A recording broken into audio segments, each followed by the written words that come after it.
थालायबाय दिनै गोबावसैमोन ना दिनै नैथि सान जाहैबाय प्रग्रामा दिनै नैथि सान जाहैबाय मैया सानसे एबार आसिम गान खनग्रा बिथाङा टिपकाइनि लोगोफ्रा नांगौबा लिंहरनो हागोन उपाय गैया जों इउटुब बा बैफोर गोदान माबाखौ नाजानांगोन जों सिनेमा हल बा इउटुब नाजानांगोन टिभि चेनेल बेजों लोगोसे इउटुब जोंबोथ' नागारो आजिखालि बेनिबो मोनसे बेनिबो लामा दङ इउटुबाथ' मोनसे आमेरिकान ग्रुपसो बिसोरनाथ' गावसोरनि टार्म्स एन्ड कन्डिसन्स दं गावसोर भिउसनि सायावसो बिसोर एसेल' होयो पार्सेन्टेजखौ बेजों जेबो बेनिफिट जाया माने डाइरेक्ट माने जुदि डेभेलप खालामबा जोंनि बर'नि स्पेसियल गान मोनसे गाननांगोन आरो जेखौ एक्सेस खालामनो हायो मानसिफ्रा आलादा जायगायाव आरो बेबायदि आरो नङाबा ओरैनो होनबा बिदिबा रेभिनिउ कालेक्सनावबो एसे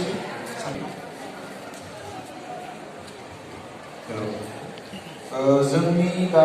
जिथु एक्सपिरियेन्स जों दा फिल्म खोनाथ'वाखै बिनिखौ दा नेक्स्ट अवार्ड फांसन थाखाय जों जेब्ला फिल्म नायगोन अब्ला मिथिबावसिगोन आरो बे आरो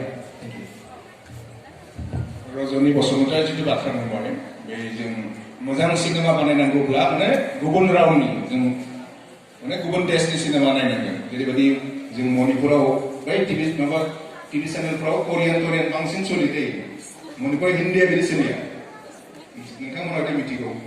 मणिपुराव जानला मोनला हिन्दी मेथाइयानो सोलिया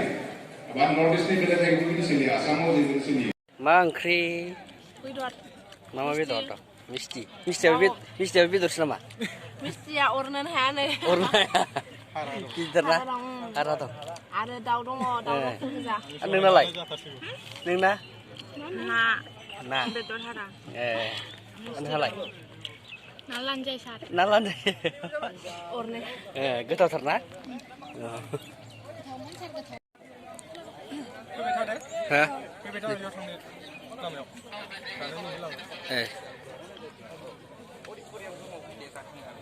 मानसिफ्रा होंगो दोंगोथार नै मा ओंख्रि गैला हेलौ औ मा ओंख्रि माबा जानो बेस्थ'थार फाइनालि जों जाखांबाय गोथावथार ना ओंख्रिया